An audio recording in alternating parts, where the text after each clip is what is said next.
جنید بغدادی رضی اللہ تعالیٰ عنہ کے زمانے میں ایک خاتون وہ روئی سے دھاگا بناتی تھی، روئی سے دھاگا بناتی تھی اور وہ دھاگا بنانے کے بعد بیچ آتی تھی، کتنے آدھے درہم میں بکتا تھا اس کا، آدھا درہم۔ وہ آدھا درہم لاتی تھی، اس میں سے آدھے یعنی پاؤ کر کے اس سے پھر کپاس روئی خریدتی اور پھر اس کا آدھا درہم بناتی اور باقی کا گھر میں خرچہ کر۔ ایک دن آدھے درہم کی روئی لائی اور پورے کا اس نے دھاگا بنا دیا۔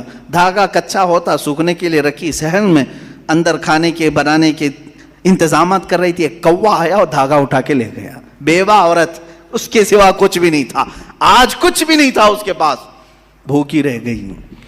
اب نہ خریدنے کے لیے دھاگا خریدنے کے، روئی خریدنے کے بھی پیسے نہیں، کھانا بنانے کے بھی پیسے نہیں، آلریڈی بیوہ ہے اور غریب ہے۔ کہنے لگی کیا اتنی غربت کے بعد بھی اللہ تعالیٰ ایسے اس کی بچی پونجی بھی اٹھا لیتا ہے؟ لوگ یہی کہتے ہیں نا، میرے پاس کچھ نہیں تھا پھر بھی میں نقصان میں جا رہا ہوں، اب تو کچھ رحم کر دیتا۔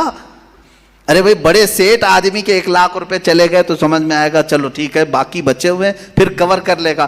جس کے پاس کچھ نہیں، لاسٹ پونجی بچی ہے، وہ بھی مولا نے اٹھوا دیا، تو یہ کون سا رحم ہے؟ بندے تل ملا جاتے ہیں۔ وہ خاتون گھبرائی اور کہا یہ اب کون سے رحمان کی صفت ہے؟ کیا وہ رحم کر رہا ہے میرے ساتھ؟ میں بیوہ ہوں، کچھ بھی نہیں میرے پاس۔ حضرت جنید بغدادی کے پاس دوڑی دوڑی گئی، دوسرا دن تھا، بھوک کی شدت تھی، دوڑی ہوئی آئی۔ حضرت جنید بغدادی اس وقت بیٹھے تھے، ان کے دربار میں کچھ لوگ آئے ہوئے تھے باہر کے، ملنے کی غرض سے دور سے آئے ہوئے تھے۔ آپ کو یہ چیختی ہوئی آئی تو اس کو سائڈ میں کھڑا کیا، رک جاؤ میں پہلے ان کی باتیں سن لوں، پہلے ان کی باتیں سن لوں۔ ان لوگوں نے آ کر کے کہا کہ حضور ہم کچھ نذرانہ لے کر کے آئے ہیں، کچھ نذرانہ لے کر کے آئے ہیں، یہ قبول فرما لیں۔ کیا تھا نذرانہ؟ 10,000 سونے کے سکے، اشرفیاں تھیں۔ کہا کہ حضور آپ اپنے حساب میں اس کو تقسیم کر لیں۔ حضرت جنید بغدادی رضی اللہ تعالیٰ عنہ نے وہ 10,000 اشرفیاں لیے اور پورے کے پورے اس عورت کو دے دیا۔ وہ عورت ابھی کچھ کہنے والی تھی، اس کے کہنے سے پہلے آپ نے دے دیا۔ کہا اس کو پکڑو۔ اب پھر وہ آئی ہوئی جماعت تھی، اس سے پوچھا کیا معاملہ ہے، کیوں اتنی بڑی رقم تم ہدیے میں لائے؟ سنو میرے عزیزوں، فعل الحکیم لا یخلو عن الحکمہ۔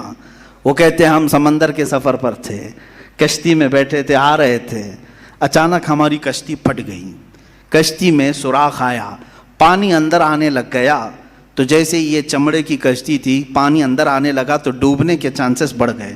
پانی جتنا ہو سکا ہم نکال کر پھینکتے رہے، لیکن اس کشتی کی مرمت کے لیے ہمارے پاس کچھ نہیں تھا۔ اچانک ایک کوا آیا اور اوپر سے دھاگا گرا دیا۔ ایک کوا آیا، دھاگا اوپر سے گرایا، اور وہ اتنا ہی دھاگا تھا جس سے ہماری کشتی سل جاتی تھی۔ ہم نے اسی دھاگے سے اپنی کشتی سل دی، اور پھر اسی وقت ہم نے یہ نیت کر لیا کہ وہ رحمان ہے جس نے ہمیں بچایا ہے، ہم صحیح سلامت جائیں گے تو 10,000 اشرفیاں جنید بغدادی کو نظر کریں گے۔ وہاں ہم نے منت کر لی تھی، میرے آقا ہم نے صحیح سلامت کنارے کو پا لیا، اب آ کر کے وہ 10,000 اشرفیاں آپ کی بارگاہ میں ہم نے نظر کر لیا۔